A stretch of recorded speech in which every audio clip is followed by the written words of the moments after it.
दें इस्तीफा।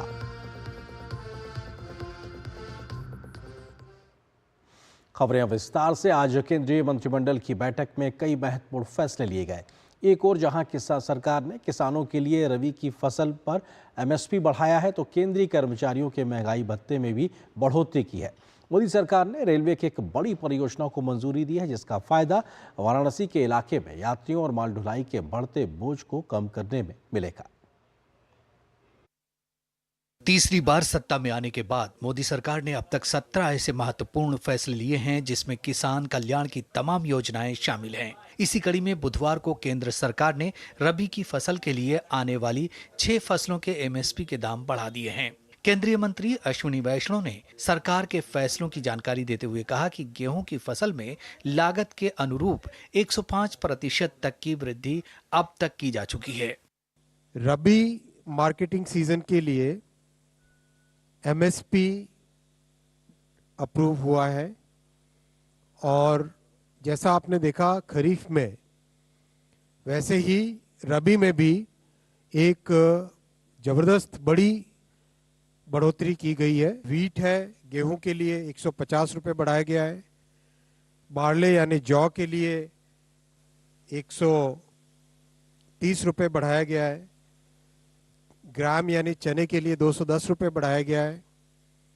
मसूर के लिए 275 रुपीज़ बढ़ाया गया है और सरसों के लिए 300 रुपये की बढ़ोतरी की गई है और सैफ्लावर यानी कुसुम, उसके लिए 140 रुपीज़ की बढ़ोतरी की गई है।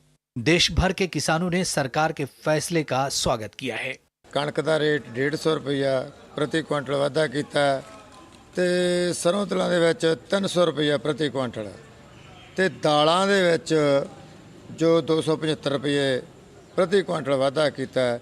ਇਹਦੇ ਨਾਲ किसान खुशहाल होएगा। चने पर 210 रुपये, सरसों पर 300 रुपये और ऐसे जौ, सूरजमुखी वगैरह फसलों पर एमएसपी ਵਿੱਚ वाधा किया गया है। उसकी मैं भारत सरकार की शलाघा करता हूँ। फसलों में बढ़ोतरी की है ना, ये जैसे सूरजमुखी होगी, गेहूँ होगी, सरसों में, इसको सभी किसानों को लाभ मिलेगा।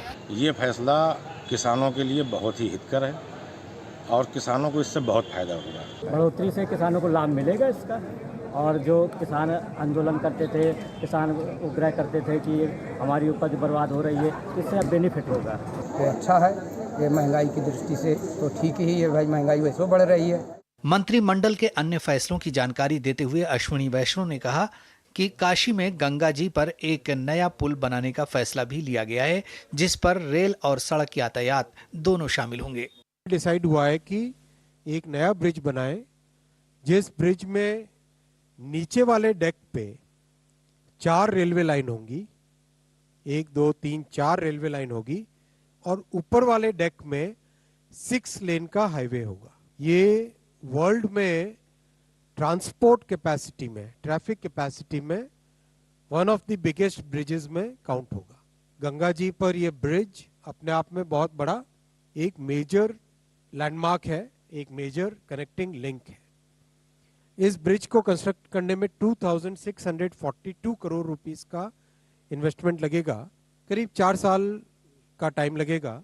बहुत ही कॉम्प्लेक्स ब्रिज है, बड़ा ब्रिज है। अगले 150 साल के लिए, समझो 150 ईयर्स के लिए इसको डिजाइन किया जा रहा है। एक और महत्वपूर्ण फैसले में केंद्र सरकार ने केंद्रीय कर्मचारियों और पेंशन भोगियों के लिए महंगाई भत्ते में 3% की वृद्धि की है। कैबिनेट ने डीए और पेंशनर्स के लिए डीएनएस रिलीफ, इसको 3% बढ़ाया है और total 9,448 crore annually, 9,448 crore annually हमारे सेंट्रल गवर्नमेंट के एम्प्लॉयज के पे चेक में ऐड होगा। केंद्रीय कर्मचारी महंगाई भत्ते में वृद्धि की वजह से सरकार पर 9,448 करोड़ का सालाना भार पड़ेगा, तो वहीं गंगा जी पर बनने वाले पुल के लिए 2,642 करोड़ रुपए की स्वीकृति दी गई है। ये पुल 4 साल में बन जाएगा। ऋषि कुमार की रिपोर्ट, डीडी न्यूज। और कैबिनेट के फैसलों पर प्रधानमंत्री नरेंद्र मोदी ने सोशल मीडिया प्लेटफॉर्म एक्स पर अपनी प्रतिक्रिया दी है। उन्होंने अब लिखा है कि अपने किसान भाई बहनों के कल्याण के लिए हम निरंतर बड़े फैसले लेने में जुटे हुए हैं। इसी दिशा में आज हमारी सरकार ने 2025-26 के मार्केटिंग सीजन के लिए गेहूं और चना सहित अनिवार्य रबी फसलों की एमएसपी को बढ़ाया है। इससे हमारे अन्नदाताओं का जीवन और आसान होगा। वहीं गंगा नदी पर एक नए रेल सह सड़क पुल सहित वाराणसी पंडित दीनदयाल उपाध्याय मल्टी ट्रैकिंग परियोजना के निर्माण को मंजूरी मिलने पर प्रधानमंत्री ने लिखा है कि गंगा काशी वासियों की सुख सुविधा के लिए हम कोई कोर कसर नहीं छोड़ रहे हैं।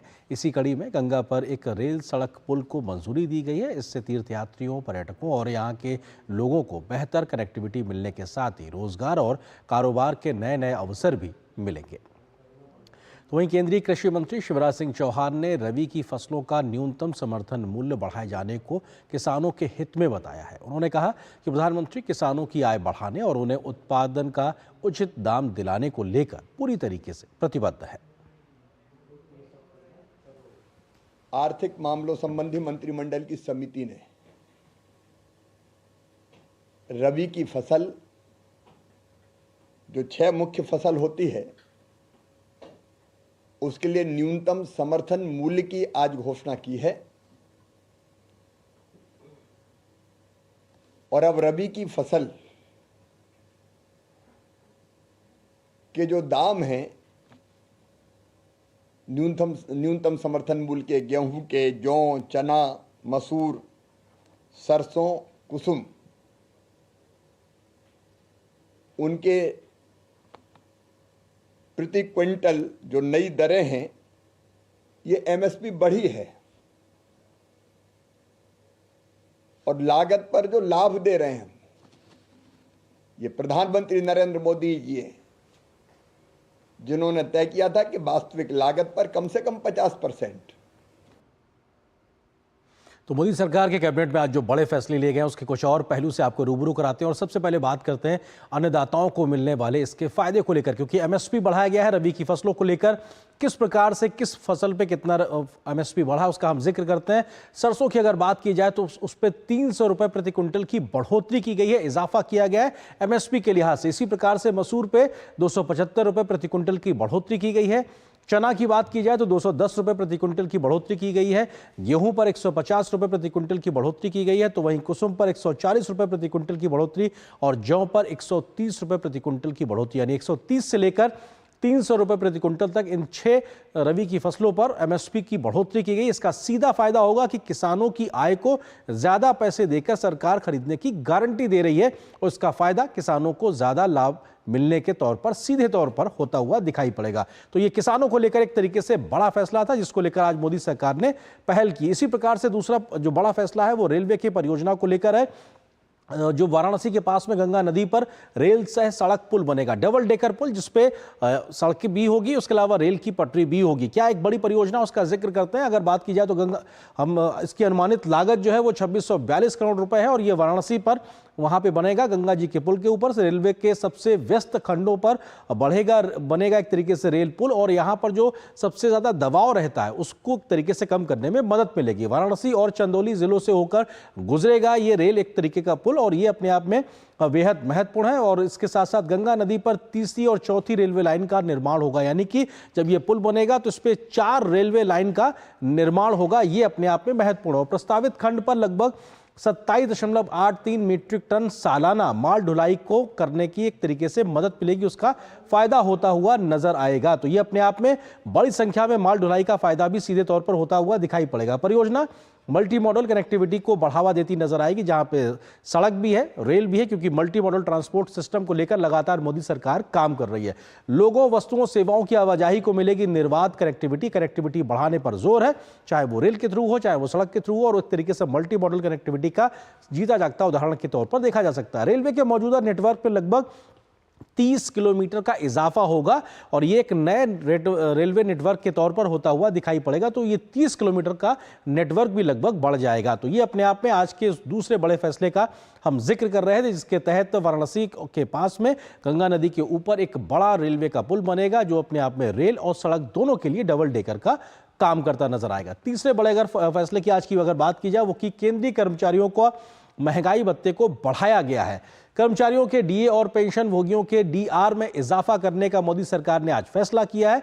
1 जुलाई 2024 से इसको प्रभावी हो जाएगा, यानी उसको लागू हो जाएगा, जो कि जुलाई के महीने से ही वो डीए और डीआर जो है वो बढ़ा हुआ मिलता नजर आएगा। 3% की बढ़ोतरी की गई है, जिसकी वजह से बढ़ती महंगाई से राहत मिलेगी। केंद्रीय कर्मचारियों की जो लाखों की संख्या है, पेंशन भोगियों की जो लाखों की संख्या है, लगभग 9500 करोड़ रुपए का सरकार पर अतिरिक्त बोझ पड़ेगा, आर्थिक बोझ इसको कह सकते हैं, क्योंकि इस प्रकार का जो फायदा कर्मचारियों को मिलेगा, पेंशन भोगियों को मिलेगा, उसके तहत सरकार उस बोझ को, आर्थिक बोझ को उठाती नजर आएगी। केंद्र सरकार के लगभग 50 लाख कर्मचारियों को इसका फायदा मिलेगा और ये संख्या अपने आप में बहुत बड़ी है। इसी प्रकार से अगर पेंशन भोगियों की संख्या की अगर बात की जाए तो ये लगभग 65 लाख के आसपास है। तो 50 लाख और 65 लाख 1 करोड़ से ज्यादा हो जाता है। कुल मिलाकर देखा जाए तो ये संख्या 1 करोड़ से ज्यादा है, जिसको फायदा मिलेगा इस 3% के डीए और डीआर को बढ़ाने के केंद्रीय सरकार के फैसले को लेकर। तो ये 3 बड़े फैसले आज मोदी सरकार की कैबिनेट ने किए हैं, जिसका फायदा सीधे तौर पर किसानों को मिलेगा, ढांचागत विकास को मिलेगा और